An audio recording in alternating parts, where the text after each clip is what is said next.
아멘. 감사한 내용을 먼저 나누겠습니다. 이제 어제와 그제 1박 2일 동안 우리 전도팀이 저 경북 상주까지 가서 축호 전도를 하고 왔고요. 또 금토에 걸쳐서 초등부가 성경 캠프를 하고 오늘 아침까지 책세어 마지막 주간을 잘 마침으로 이제 공식적인 여름 행사들이 다 끝났습니다. 아무런 큰 어려움 없이 은혜 가운데 잘 마치게 하신 주님 앞에 감사하고 또 뜨거운 여름철에 수고하고 섬겨줬던 모든 분들에게 감사한 마음을 전합니다. 두 번째로는 어제 우리 당회와 교육자가 연합해서 족구 시합을 했습니다. 어제 많이 더운데 땀을 뻘뻘 흘리면서 함께 운동하는 것이 하나 되는데 아주 좋은 방법 같아요. 그래서 우리가 같이 족구하고 점심 식사하면서 우리가 한 가족임을 확인했습니다. 수고하신 분들 감사하고 여러분 뒤에서 많이 기도해 주셔서 감사합니다. 세 번째로는 금요일 날 우리가 이제 큰습 모임 주체로 이제 여러 목사님들이 모여서 지난번에 두 번째 복음전도 개척 세미나를 했습니다. 참 복음에 대해서는 들으면 들을수록 너무 풍성하다 그런 생각을 해봐요. 그래서 다 김인준 목사님 비롯해서 내노라 하는 목사들이 다 모였는데도 참 새로운 얘기를 들으면서 야 그렇구나 복음은 정말 풍성하다. 근데 사람들이 복음을 지식적으로 아는 게 아니라 내면화시켜야 된다는 얘기를 했어요.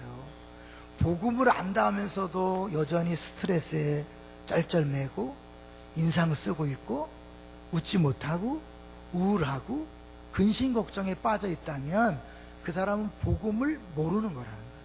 복음이 내면화되지 않은 거죠. 여러분 복음이 정말 좋은 소식인 줄로 믿습니까? 그렇다면 그 좋은 소식이 내 안에 좋은 소식으로 들어와서 내 인생을 변화시켜야 그 기쁨 때문에 나가서 전하는 거잖아요.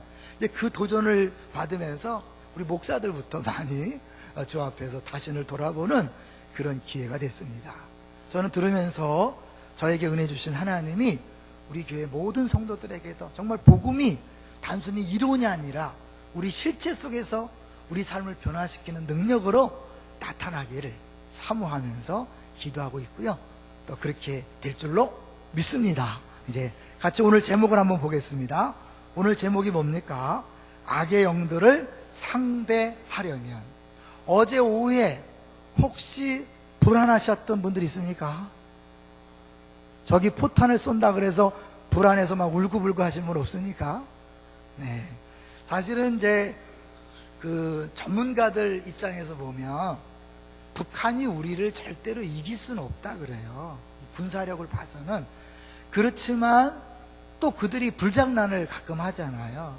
지난번에 봤던 것처럼 말씀드린 연평해전이라는 영화를 보면요, 그렇게 영화지만 영화의 묘사를 또 했겠지만 저기서 느낀 게 뭐냐면 그 북한군이요 우리 남한 그 군인들을 아주 마지막 순간까지 정조준해서 총을 쏴대는 그 장면이 나와요.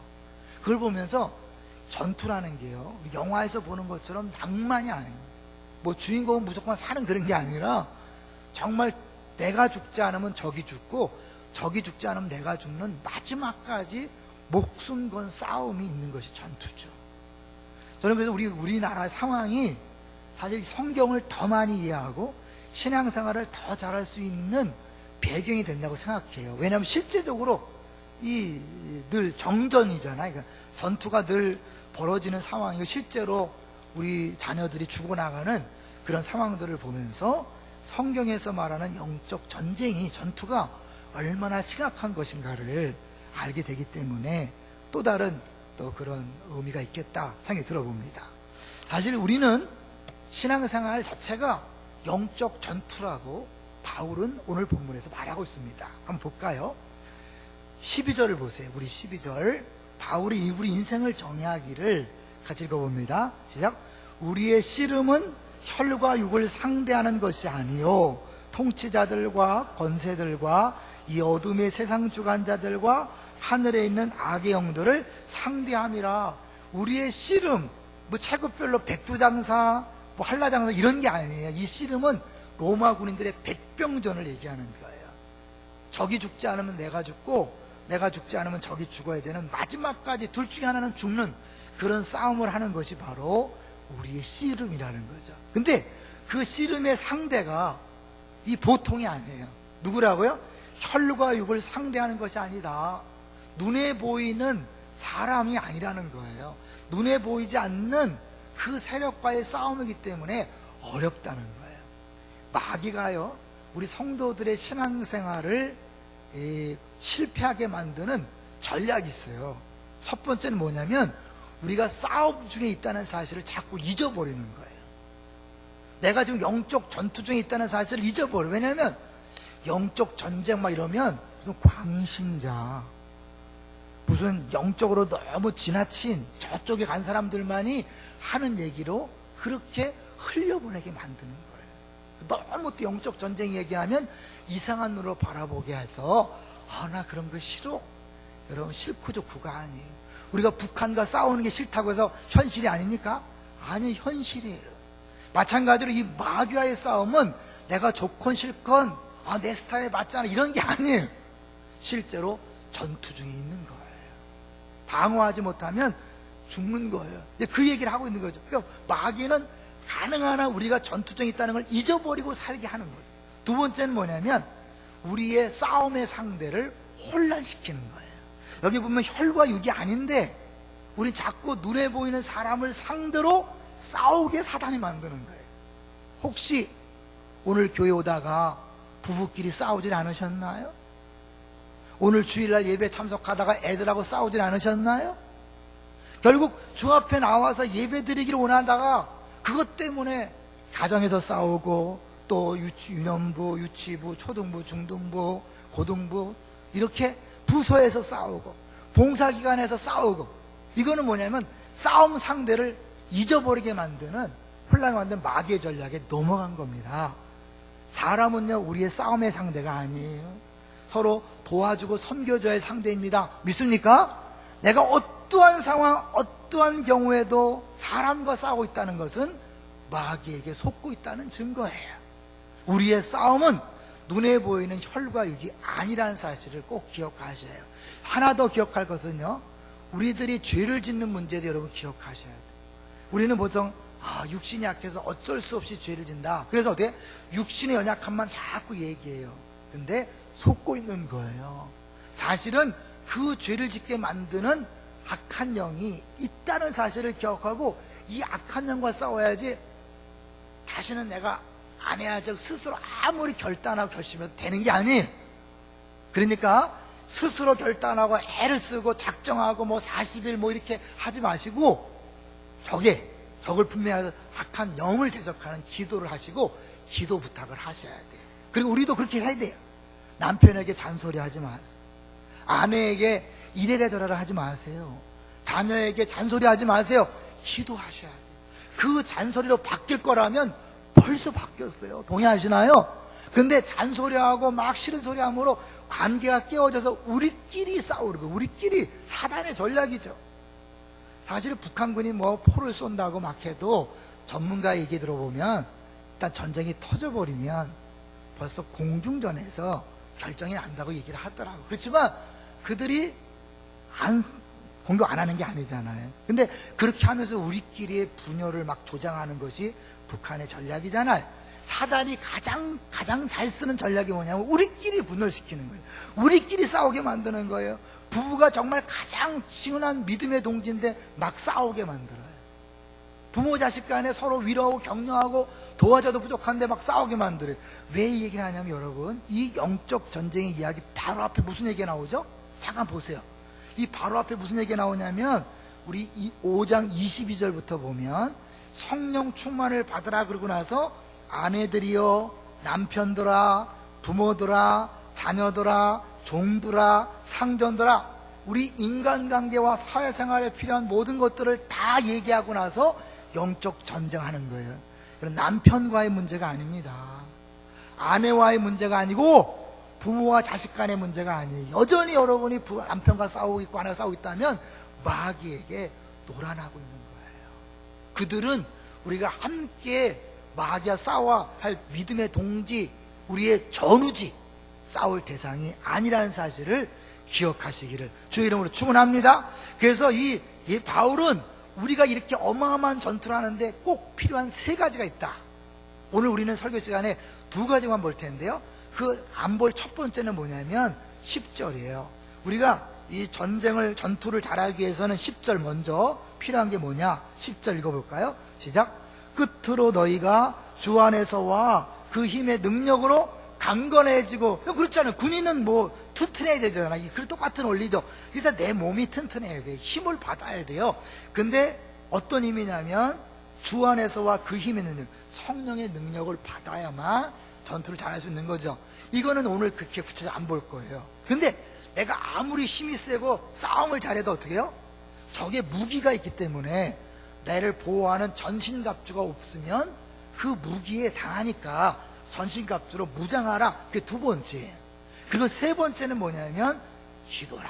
18절 기도하라는 거. 18절 같이 읽어볼까요? 시작. 모든 기도와 간구를 하되 항상 성령 안에서 기도하고 이를 위하여 깨어 구하기를 항상 힘쓰며 여러 성도를 위하여 구하라. 사실 이 싸움은 우리끼리 싸움이 아니라 영적인 싸움이기 때문에 하나님이 싸우시도록 기도함으로 주의 도움을 요청하는 그런 게 필요합니다. 세 가지. 우리가 성령의 능력으로 주 안에서 강건해지는 게 필요합니다. 두 번째, 전신갑주로 무장해서 나를 보호하는 게 필요하고, 우리만의 싸움이 아니라 하나님께서 싸우셔야 되기 때문에 기도해야 된다. 세 가지. 그중에 두 가지만 집중적으로 보겠습니다. 먼저 우리 전신갑주에 대해서 보겠습니다. 근데 전신갑주인데 그 앞에 수식어가 붙죠. 13절 보세요. 그러므로 무엇의 전신갑주? 하나님의 전신갑주. 세상의 무기가 아니라 하나님께서 준비하시고 하나님이 사용하시는, 하나님 허락하신 전신갑주를 취해야 된다는 거예요. 어떤 걸까요? 하나님이 쓰시는 것은 예수님을 통해서 분명히 보여주고 있죠. 눈에 보이는 사람의 모양 나타난 그 예수님이 이 땅에서 하신 일을 보면, 하신 생활의 모습을 보면, 무엇을 무기 삼고 무엇으로 적과 싸우는지를 볼 수 있는 거죠. 그래서 우리 예수님과 연관해서 오늘 본문을 한번 생각해 보려고 합니다. 제일 먼저 전신갑주의 첫 번째는 뭡니까? 14절 보세요. 14절. 그런즉 서서 진리로 너희 허리띠를 띠고. 허리띠 아시겠지만 이제 우리도 혁대가 이렇게 늘어지면 제대로 못 뛰잖아요. 딱 쳐야 되죠. 그 당시에 그 로마 군대의 옷은요, 이게 늘어지는 통짜 옷이거든요. 이게 그냥 가만 놔두면 펄렁펄렁하니까 딱 좀 매야 막 마음대로 자유스럽게 움직일 수 있는 거죠.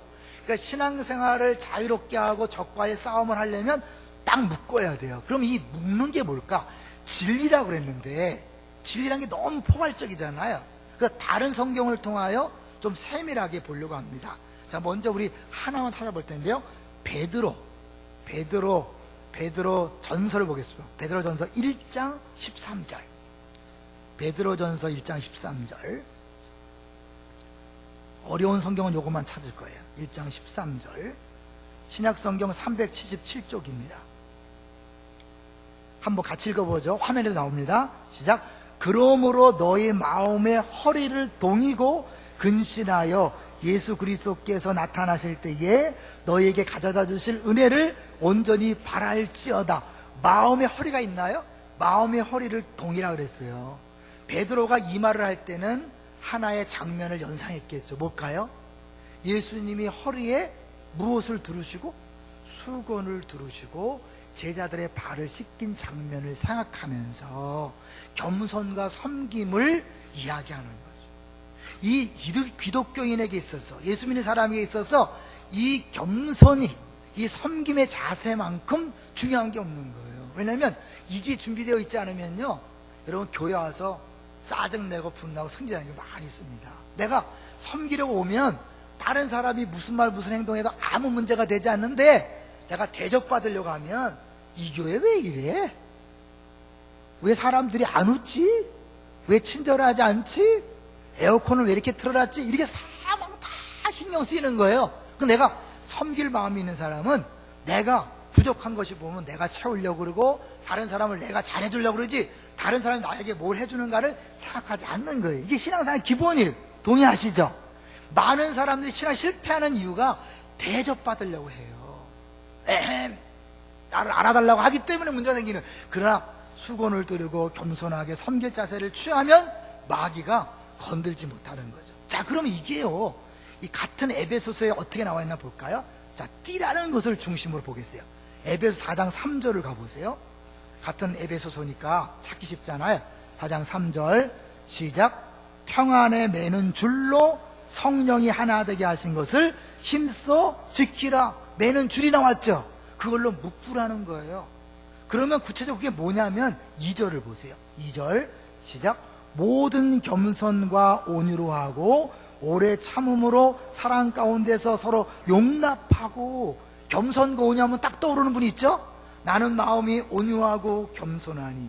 예수님의 성품을 이야기하잖아요. 그러니까 결국 이 겸손과 온유의 모습인 예수님처럼 그렇게 섬김의 자세로 갖출 때에 우리가 어떻게 해요? 이제 전쟁 준비, 움직일 준비가 되어 있다는 거죠. 골로새서 3장 14절에 이런 말이 있어요. 이 모든 것 위에 사랑을 더하라. 이는 온전하게 매는 띠니라. 겸손이 낮아져서 상대방을 사랑한다고 작정할 때 기독교인의 생활은 시작되는 것입니다. 동의하십니까? 이게 안 되면요, 오히려 우리가 행동하는 게 오히려 나도 걸리적거리고 나도 힘들고 딴 사람한테 어떻게 해요? 피해를 주는 거예요. 그래서 교회에서 겸손의 마음이 없고 섬길 마음이 없는 사람은 오히려 다른 사람을 너무 힘들게 해요. 교회를 어지럽혀. 그렇잖아요. 그래서 겸손과 섬김, 이 사랑이 일단 기본이. 자, 두 번째는 뭘까요? 두 번째, 오늘 본문을 보시면 두 번째, 진리로 너의 허리띠를 띠고, 두 번째, 의에 호신경을 붙인다. 의에 호신경 말이 어려워요. 근데 사실 이거는 옛날 성경이 더 쉬웠어요. 옛날 성경에는 이 부분을 의에 흉배를 붙이고 그랬어요. 흉배, 가슴을 보호하는 건데, 실제로 그 당시 로마 군인의 복장을 보냐면 이 호신경이 이 목부터 정강이까지 보호하는 통짜 옷이에요. 갑옷이죠, 갑옷. 그래서 그것으로 딱 해서 우리를 보호하는 거예요. 어디서 공격해도 막 상하지 않도록 막는 거예요. 자, 이거는 과연 뭘 얘기할까? 이게 데살로니가 전서 찾지 않을 거예요? 5장 8절에 보면요, 흉배라는 단어가 나오는데, 믿음과 사랑의 흉배를 취하고 구원의 소망의 투구를 쏘라. 똑같은 흉배니까 뭐예요? 우리가 볼 때는 의에 오신경 어렵지만 믿음과 사랑의 흉배라 그러니까 쉽잖아요. 그러니까 믿음과 사랑으로 나를 딱 무장할 때 적이 나를 어떻게 할 수 없다는 거죠. 그럼 다시 오늘 에베소를 볼까요? 에베소 4장 24절로 보세요. 자, 옷을 입는 거니까 4장 24절, 입는다는 걸 뭘 의미할까? 4장 24절 시작. 하나님을 따라 의와 진리의 거룩함으로 지으심을 받은 새 사람을 입으라. 옛사람을 벗어버리고 새 사람을 입으라는 거죠. 그럼 그게 뭐냐? 구체적으로 25절부터 볼까요? 25절 시작. 그런즉 거짓을 버리고 각각 그 이웃과 더불어 참된 것을 말하라. 이는 우리가 서로 지체가 됨이라. 우리가 하나라는 걸 또 얘기하죠. 26절. 분을 내어도 죄를 짓지 말며 해가 지도록 분을 품지 말고. 그래서 27절. 마귀에게 틈을 주지 마라. 우리가 완전히 무장하는 건 뭐예요? 마귀가 공격할 틈을 주지 않는 거잖아요. 근데 언제 틈을 주냐면요, 우리가 분을 내었는데 해가 지도록 그 분을 갖고 있는 경우에 마귀에게 노란하는 거예요. 이놈의 새끼 두고 보자. 밤새도록 내가 날만 밝으면 쫓아가서 이게 분을 품고 밤을 지내는 거죠. 다른 사람을 용서하지 않고 마음속에 한번 갚아주리라, 복수하리라, 그런 마음을 품는 순간 마귀가 여러분을 갖고 노는 거예요. 그 사람이 신앙생활 하는 것처럼 보이지만 거기 신앙생활에 기쁨 없죠. 감사 없죠. 늘 뭐예요? 오히려 마귀의 도구가 돼서 입만 열면 다른 사람을 막 비판하고 정죄하고 공동체를 깨트리는 사단의 도구가 될 수밖에 없는 거예요. 그래서 우리가 새 사람으로 옷 입고, 그래서 믿음과 사랑으로 옷 입음을 말미암아 사랑함으로 용서하고, 그래서 마귀에게 틈을 주지 않는 것, 그것이 바로 의의 호신경을 붙이는 거죠. 세 번째로요, 15절 보겠습니다. 세 번째, 평안의 복음이 준비한 것으로 신을 신고, 복음 얘기하는 거예요. 이거 좀 어려워요. 신발이란 말이에요. 발이란 말이에요. 그죠? 그럼 복음을 전하는 거겠죠. 그죠? 근데 그 복음이 뭐냐면 평안의 복음이라는 거예요. 하나님과 우리 사이에 죄의 문제 해결해서 화목하게 하고, 우리가 이웃과 이웃 사이의 관계를 화목하게 하는 것이 진정한 복음이, 그게 평안의 복음이. 근데 그것으로 내가 신을 신는 건 뭐예요? 내가 가는 곳마다 그 평안의 복음을 전하는 거죠. 화목하게 하는 메시지를 전하는 거예요. 그러면서 내가 싸울 수 있어요? 화목하게요. 여러분, 하나님 영신을 용서하십니다, 사랑하십니다. 그리고 내가 막 싸우고 막 뒤에서 흉보고 막 그러면 그게 되겠습니까? 아닌 거죠. 내가 정말 복음의 신을 신는다는 건 뭐야? 일어나도 복음, 앉아도 복음, 앉으나 서나 당신 생각, 그런 것처럼 뭐야? 앉으나 서나 복음을 전하는 거예요. 내가 직장생활도 사업도 가정생활도 궁극적인 목표는 다 복음을 전하는 거예요. 그게 딱 결론이 잡히면요, 딱 쓸 수 있는 거죠. 사실은요, 로마 군인들이 전쟁을 보면요, 딱 방패를 맞고 쫙 서서 어떻게 해요? 딱 대고 쓰는 거죠. 이 신발이 딱 고정해서 저기에 아무래도 뭐야, 같이 딱 스크럼을 짜고 하는 거예요. 그러니까 전진해 가는 거거든요. 그러니까 이 신발은 내가 뒤로 물러가거나 흔들리지 않고 딱 쓰는 거예요.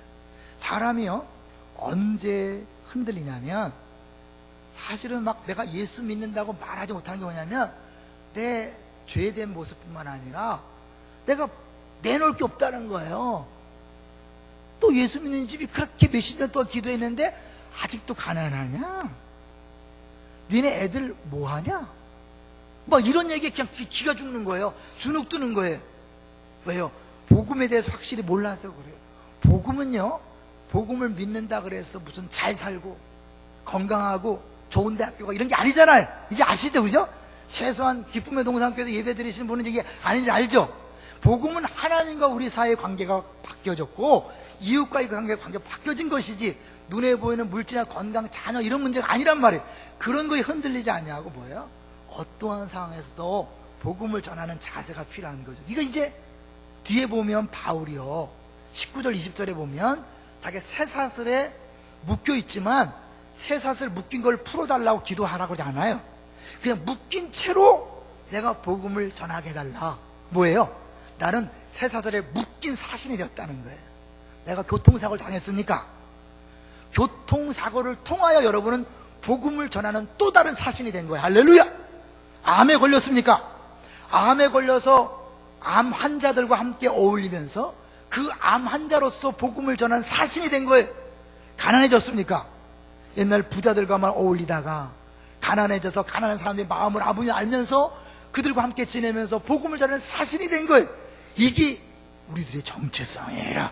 그 내가 부자가 되든 가난하든 병들든 건강하든 상관없어요. 주님이 세우신 자리에서 늘 복음을 들고 서는 것. 이번에 우리 성경 통독할 때 김기수 목사님이 너무 멋진 얘기를 해줬는데요. 자기가 처음 중국에 선교 갈 때 막 소매치기 당하고 막 그러면서 속을 막 부글부글했대. 이놈들 자기들을 위해서 왔는데 이럴 수 있는가? 그런데 한 선교사는 전혀 분내지 않고 오히려 감사하더라는 거예요. 이걸 알고 봤더니 그분은 어떤 결론을 했냐면, 어차피 이들을 위해 선교 왔기 때문에 소매치기 당한 것은 뭐냐? 또 다른 선교비 지출이다. 할렐루야, 이렇게 했다는 거예요.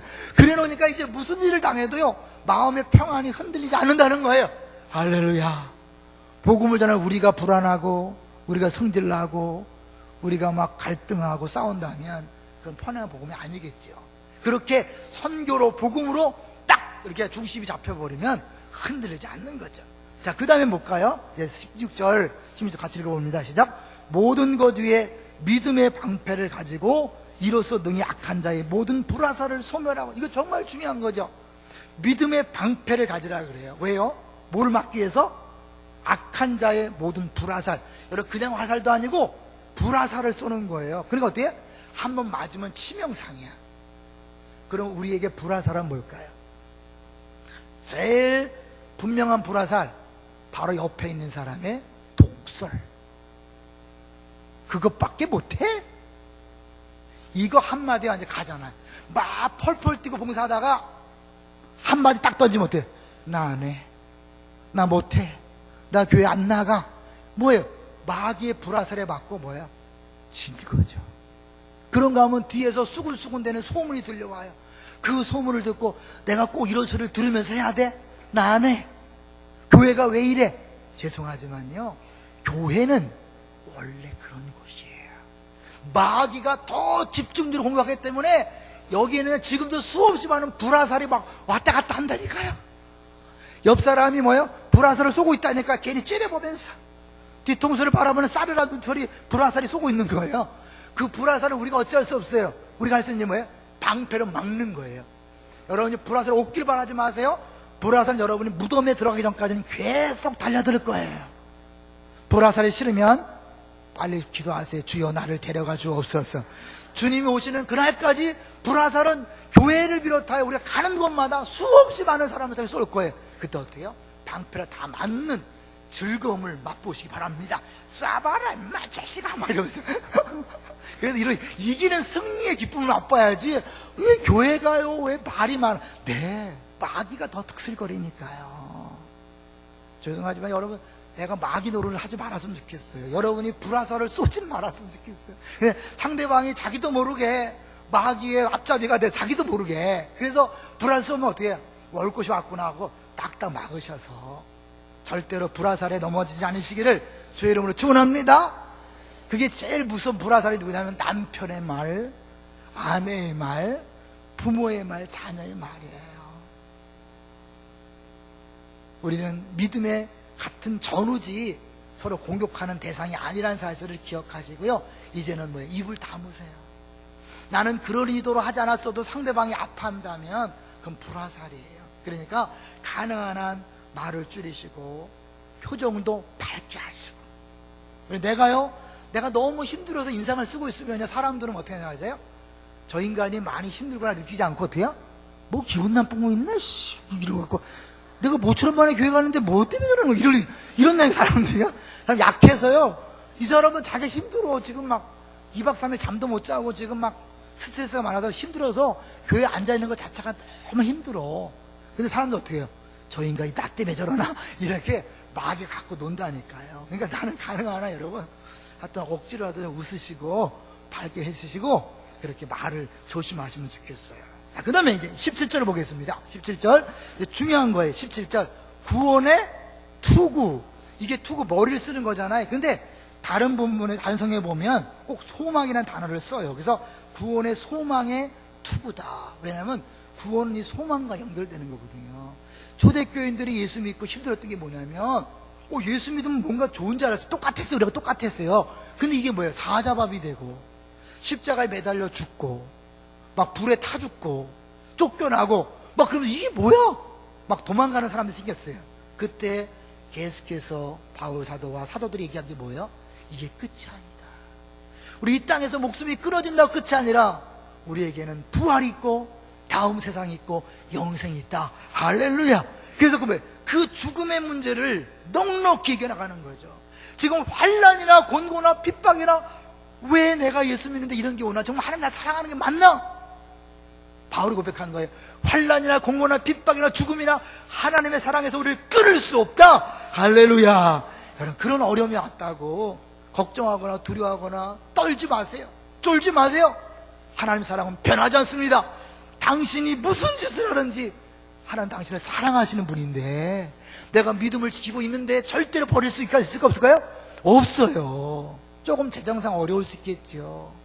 자녀의 어려움이 있고 건강의 어려움이 있겠죠. 그러나 여러분, 거기에 또 다른 좋은 게 있다는 사실을 기억하시고 흔들리지 마시고 이 구원의 확신을 가지고 담대히 나아가시기를 주의 이름으로 축원합니다. 그리고 나서 이제 이게 다 방어용 무기라면 공격용 무기를 하나 준비해 주셨어요. 17절에 보니까 성령의 검 곧 하나님의 말씀을 가지라. 다 방어용이지만 말씀을 가지고 마귀와 싸워 이길 수 있는 거예요. 이 성령의 검은요, 이 로마의 위대한 군사적 신기술이 하나인데 이 단검을 가지고 육박전을 이기는 그런 기술이 있었어요. 그래서 이 적을 완전히 베는 그 양날, 이 단검에 이렇게 양쪽에 날이 있어서 날이 선, 양날 있잖아요. 말씀은, 하나님 말씀은 날이 선, 양이 날, 그런 것처럼 그걸로 상대방을 공격하는 무기인데 다른 말은 뭐라고요? 말씀이. 예수님도 사단이 시험할 때 어떻게 이겼죠? 말씀으로 이겼다 그랬잖아요. 내가 염려로 마귀가 공격할 때 그걸 이길 수 있는 건 뭐예요? 아무것도 염려하지 말고 막 두려움이 막 엄습할 때 뭐예요? 두려워하지 말라, 내가 너와 함께 함이라. 그 말씀을 한번 딱 선포해 보세요. 신기해요. 그냥 싹 사라져요. 마귀를 대적하라, 그리하면 피하리라. 사실은 이 베드로전서 5장 8절부터 보면 너희 대적 마귀가 우는 사자같이 삼킬자를 찾고 있다. 막 우는 사자가 배고파서 먹잇감을 찾는 것처럼 그렇게 우리를 잡아먹으려고 그런단 말이에요. 그럴 때 여러분 도망가지 말고 어때요? 말씀으로 대적하는 거예요. 믿음에 굳게 서서 저를 대적하라. 한마디요, 말씀으로 하나님 이렇게 말씀하셨다, 너희 염려를 다 주께 맡겨버리라. 염려가 올 때 그 말씀 한번 선포해보세요. 하나님은 나를 사랑하신 자기 아들을 아끼지 않고 내어주시니가 어찌 그 아들과 함께 이 모든 걸 은사로 주지 않겠는가? 내가 왜 이렇게 하나님 주지 않죠? 왜 부족하죠? 그럴 때 그 말씀을 한번 딱 해보세요. 신기할 정도로 달라집니다. 해보신 분은 아실 거예요. 근데 문제는 들은 게 없으니까, 이게 말씀이 들은 게 없으니까 적절할 때 이게 쓸 수가 없네. 그래서 여러분 말씀을 좀 많이 읽으셔야 돼요. 외우셔야 돼. 그게 또 그래, 말씀만 읽으면 졸리고 말씀만 나 생각나는 게 없다고. 괜찮아요. 여러분, 이 뇌는요, 여러분이 기억 못하는 것도 다 저장한다는 거 아세요? 어마어마한 컴퓨터예요. 다 저장이 돼서요, 읽은 만큼 다 갖고 있어요.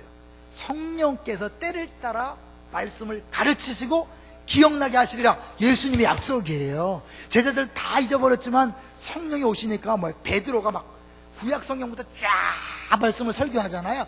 그런 거예요. 여러분, 그냥 잘 안 들어와도 막 졸려도 자꾸 읽으세요. 자꾸 말씀을 대하세요. 말씀 듣는 자리를 사모하세요. 성령께서 여러분이 들은 말씀으로, 읽은 말씀으로 적과 싸울 수 있게 하실 줄로 믿습니다. 여기까지가 전신갑주예요. 이걸로 끝나면 안 되죠. 더 중요한 게 이제 두 번째 18절이에요. 아주 중요한 거 18절 같이 읽어보겠습니다. 시작. 모든 기도와 간구를 하되 하고 이를 위하여 깨어 구하기를 항상 힘쓰며 여러 성도를 위하여 구하라. 우리의 상대가 누구라고요? 12절로 다시 보세요. 눈에 보이는 적들이 아니기 때문에 사실 우리가 싸울 수 있는 상대가 아닌 거예요. 자, 12절 다시 볼까요? 우리의 씨름은 혈과 육을 상대하는 것이 아니요 통치자들과 권세들과 이 어둠의 세상 주관자들과 하늘에 있는 악의 영들을 상대함이라. 우리가 사실은 악의 영들이라고 하나만 썼지만요, 우리 교육자들이 의논하면서 조금 걱정이 돼서 영적 전투, 영적 전쟁 함부로 제목을 정했다가 또 오해하는 소지가 발생할까봐 부드럽게 한다고 한 거거든요. 근데 사실 본문을 보면 네 가지의 적을 얘기해요. 그래서 헬라어로 전치사로 프로스라는 단어를 쓰면서 뭐에 대항하여 이렇게 쓰는 게 프로스인데, 어떻게 하냐면 프로스 통치자들, 프로스 권세들, 프로스 이 어둠의 세상 재관자들, 프로스 하늘에 있는 악의 영들. 하나도 아니고 네 종류의 어마어마한 적들이 우리를 공격하고 있다니까요. 우리가 싸워서 이길 수 있어요, 없어요? 없어요. 그래서 하나님의 도우심을 구해야 돼요. 이스라엘 백성이 애굽을 나와서 가나안 땅을 가기 전에 아말렉 군대가 쳐들어왔잖아요. 그때 싸움은 누가 싸웠죠? 여호수아와 이스라엘 백성들이 가서 칼로 막 싸웠지만 그들의 능력으로 이긴 게 아니라 저 산 위에서 모세가 손을 들면 이기는 거야. 분명히 싸움은 여호수아와 백성들이 싸우는데 그들의 능력으로 이기는 게 아니라 모세가 손을 들면 이기고 손이 내려오면 지는 거예요. 그러니까 승패는 우리들의 싸움에 달린 게 아니라 하나님의 역사하심에 달린 거예요. 믿습니까? 그래서 기도함으로 주의 도우심을 요청해야 돼요. 주님이 싸워주십시오. 사실 이제 우리가 월요일 중보기도에 보면 매번 기도하는 제목이 뭐냐면 우리 중보기도대가 영적 최전방이 되게 해주옵소서, 이런 기도를 해요. 어떻게 보면 맞는 거고 어떻게 보면 틀린 건데, 이제 우리가 이게 다른 사람은 전투인지 모르고 그냥 막 먹고 자고 마시고 막 TV 보고 그리고 누워있을 때 전쟁인지 모를 때 우리가 전쟁을 벌리니까 최전방 맞아요. 실제적으로 볼 때는 기도는 최전방이 아니라 전도팀이 최전방이고, 기도는 후방에서 포격을 해주는 거예요. 공중에서 쏴주고 대포로 쏴줘서 상대방의 그 보병들을 무력화시켜서 백병전으로 싸우기 쉽게 만드는 거거든요. 그래서 이 기도는 포탄을 쏴붙는 거예요. 미사를 쏴붙는 거예요. 그러니까 하나님이 적의 큰 세력을 무너뜨린 다음에 이제 우리가 뭐야? 싸워서 이기는 그 승리를 맛보게 하는 거죠. 이 기도가 중요해요. 근데 사람들은 이걸 모르니까 눈에 보이는 사람하고 자꾸 싸워요. 남편이 마음에 안 들죠? 싸우지 마세요. 남편의 습관 때문에 싸우지 마시고요, 기도하세요. 왜? 그 남편도 잘하고 싶은데 안 되는 거거든요. 그 악한 영을 대적하며 싸워요. 사춘기 애들 힘들죠? 같이 싸우지 마세요. 같이 미친 사람이에요, 그거는. 미치는 싸우는 거는 괜히 의도 맞아요. 도망가셔야 돼요. 그들을 뒤에서 기도하셔야 돼요. 그러니까 사춘기 자녀를 키우신 부모님들이 기도 안 한다? 그건 미친 사람들이에요. 왜? 그걸 자기 힘으로 하려고 하니까 미친 거죠. 안 돼요. 여러분 나오셔서 기도하셔서 주의 도우심을 바라세요. 오늘부터 남편과 아내에 대하여 잔소리하지 마시고 기도의 자리에 나오세요. 아이들을 위해서, 부모를 위해서, 성도들 마음에 안 듭니까? 싸우지 마세요. 기도의 자리에 나오세요. 이제 어떤 설교집에 보니까 이런 예화가 있더라고요. 러시아에 선교를 간 팀이 있었는데 큰 거리에서 찬양하며 전도지를 막 나눠줬대요. 근데 뭐 이렇게 삐죽거리면서 가는 게 아니라 사람들이 자기들이 마치 없는 것처럼 그냥 막 지나가더래. 못 본 것처럼. 이상하다, 우리가 투명한 게 아닌가? 그랬다는 거예요. 근데 그 리더가 갑자기 떠오른 게 뭐냐면 고린도후서 4장 4절, 거기 보면 이 세상의 신이 사람들의 마음의 눈을 발이 어둡게 해서 못 보게 한다, 이 말씀이 딱 기억나서 찬양을 중지하고 전도를 중지하고 모았대요. 합심해서 기도했대요. 악한 영을 대적하는 기도를 했는데 기도하고 나니까 사람들이 전도지를 받기 시작하더라는 거예요. 잘못하면요, 야, 우리 찬양 곡이 잘못된 거 아니냐? 우리가 춤춰야 되는 거 아니냐? 전도지 돌리는 방법을 바꿔야 되잖아요. 이렇게 쓸데없이 우리끼리 싸우다가 문제가 발생하는 거예요. 교회에서도요, 그냥 우리가 안 될 때 우리끼리의 방법으로 싸우지 말고 뭐요? 일단 다 내려놓고 기도하는 거예요. 하나님, 우리 교회 이 어려움, 갈등, 수군수군거림, 자꾸 분쟁, 다툼, 시기, 주님이 해결해 주십시오. 사단이 장난치지 못하도록 이렇게 해야 되는데 우리는 이걸 모르니까 우리끼리 누구 잘못이고 누구 때문이고 자꾸 우리끼리 싸우고 있는 거예요. 마귀는 뒤에서 웃고 있죠. 가정에도 교회도 다 동일한 원리예요. 이제 이것은요, 더 나아가서 아주 나라 전체를 바꾸는 일에도 이 기도가 동원될 수 있습니다. 딘 셔만이라는 사람이 쓴 모든 그리스도인을 위한 영적 전쟁이라는 책에 나오는 실화예요. 루마니아를 변화시켰던 이야기인데요. 이제 프랑크 바톤이란, 이름은 가명이, 선교사가 1983년부터 루마니아를 드나들었는데 당시 공산 너무 치열할 때 그 차우세스크라는, 알죠? 차우세스크 정권이 이 비밀 경찰을 통해서 6만 명 이상을 막 납치하고 죽여버리는 그런 어마어마한 나라. 심지어 1개월 미만의 신생아는 인권이 없다, 인간이 아니다, 그래서 막 봉사시키고 함부로 대하는, 그렇게 막 인권이 없는 나라였대요. 근데 하나님이 프랑크에게 티미소아라는 작은 마을로 가서 그 기도하는 공동체를 찾아가라. 그들이 막 그 공포 정치에 힘들어했을 때 이 공포와 두려움의 영을 주는 그 악한 영을 대적하는 기도를 시작하자. 그래서 기도를 하고 구체적으로 몇 명씩 몰래 바깥에 나가서 돌면서 기도하는 그런 일들을 했다는 거예요. 그런데 뭐 금방 변화가 나타나나요? 안 나타나고 오히려 1989년도 2월에 2명의 목사가 납치돼서 없어져 버렸어요.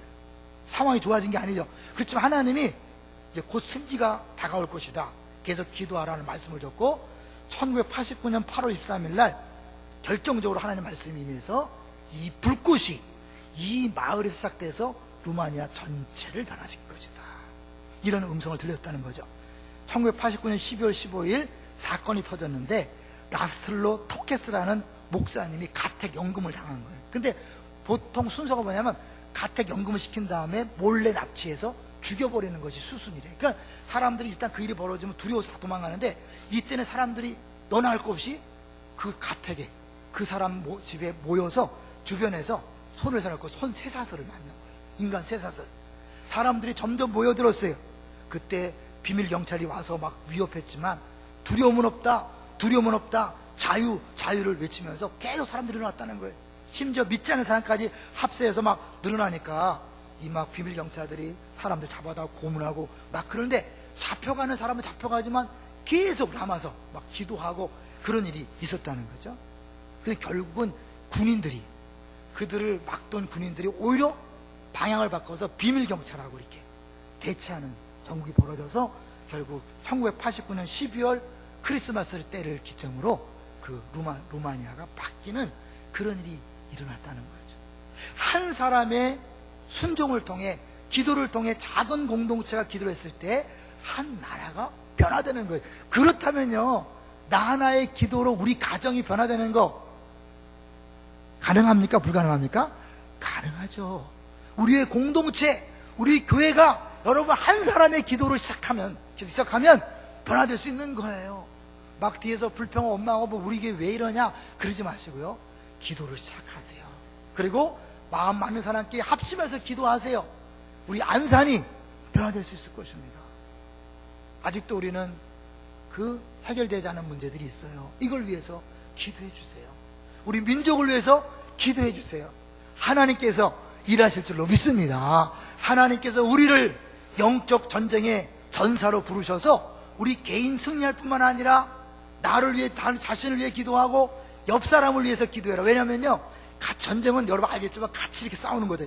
이 사람이 넘어지면요, 그만큼 우리 진이 무너져서 우리가 당하는 거예요. 그러니까 옆 사람이 무너지면 안 돼요. 옆 사람을 위해서 기도해줘야 돼. 기도해줘야 되는데 그 사람 막 불화살을 쏘고 있으면 안 되잖아요. 오늘 이후로 다른 사람 이야기 일절하지 마시기 바랍니다. 비난, 정죄, 흉보는 거 그치세요. 그건 마귀의 도구 역할을 하는 거예요. 오히려 그들을 위해 기도하고, 만약 그 사람이 마음에 안 들면 어떻게 해요? 불쌍히 여기셔야 돼요. 저 인간이, 죄송하지만 저 인간이 마귀의 장난에 지금 당하고 있구나. 그러니까 불쌍히 여기시고 기도해 주셔야 돼요. 나를 힘들게 하고 어렵게 할 때 마귀의 장난에 지금 놀아나고 있구나, 불쌍하다, 기도해 주세요. 그래서 우리가 서로 기도해 줘서, 영적 전투에 다 힘든 사람들이에요. 여러분 다 가정에서 힘들어하고 사회 힘들게, 교회에 와서 서로 위로받고 격려를 받아야 되잖아요. 동의하십니까? 근데 교회에 와서도 힘들고 어려우면 안 되잖아요. 사회에 나가서, 여러분이 안산 우리 민족 곳곳에 나가서 영적 전투를 벌리면서 하다리에서 이렇게 싸우다가 막 기진맥진해서 왔다가 따뜻한 미소 하나, 따뜻한 말 한마디, 우리가 당신은 사랑받기를, 우리가 당신을 사랑합니다, 이 한마디를 듣고 다시 용기 100배해서 또 나가서 또 싸우고 그래야 되는데, 교회 와서 다른 사람이 막 찔러서 아파서 그러면 뭐 아무것도 안 되는 거죠. 왜 세상이 안 변합니까? 기독교인들이 힘이 없잖아요. 그것은 교회 안의 문제가 아닐까요? 오늘부터 우리 사람의 문제가 아니라 악한 영의 문제 생각하고 기도하기로 작정하시기를 주의 이름으로 축원합니다. 먼저 개인을 위해서 기도하시고, 아내와 남편을 잔소리하지 말고 기도하세요. 부모 자식 간에 화내지 마시고 기도하세요. 우리 성도들 서로 위해 기도하세요. 사실은요, 이 마귀는요, 끊임없이 우리를 속이는 존재라고 이야기합니다. 광명한 천사로 나타나서 주를 위하는 것처럼 보이고 교회를 위한 것처럼 보이고 당신을 위해서 하는 말이야 그러면 어때요? 그 사람이 화살로 콱 찔리는 거예요. 그래서 죽여버리는 일을 사단이 하는 거예요. 우리는 서로 도와주도록, 위로하도록 그렇게 부름받았습니다. 그뿐 아니라 주님이 우리와 함께 하신다고 약속합니다. 제가 이제 한 말씀을 읽어드릴게요. 디모데후서 4장 17절에 보면, 주께서 내 곁에 서서 나에게 힘을 주시면, 내 곁에 나에게 힘을 주시면 나로 말미암아 선포된 말씀이 온전히 전파되어 모든 이방인이 듣게 하려 하심이니 내가 사자 입에서 건짐을 받았느니라. 주님이 우리 곁에 계십니다. 근데 주님이 곁에 계신 걸 보여주는 게 눈에 보이는 사람이에요. 여러분, 위로 한마디가 그 사람에게 주님이 함께 있다는 것을 보여주는 그런 증거예요. 자, 그래서 우리 같이 한번 찬양을 했으면 좋겠어요. 나의 등 뒤에서 나를 도우시는 주.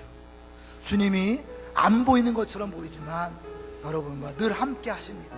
아니, 여러분 안에 계시잖아요. 사실은 나의 등 뒤에서 나를 도우시는 주, 나의 인생길에서 지치고 고나여 매일처럼 주저앉고 싶을 때 나를 밀어주세요. 여러분, 지치는 거 당연합니다.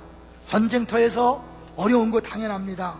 그것이 문제가 아니라 서로 우리가 위로하고 격려하지 못하는 것이 문제입니다. 이제 서로 우리 위로하는 마음으로, 붙들어주는 마음으로 같이 찬양합니다.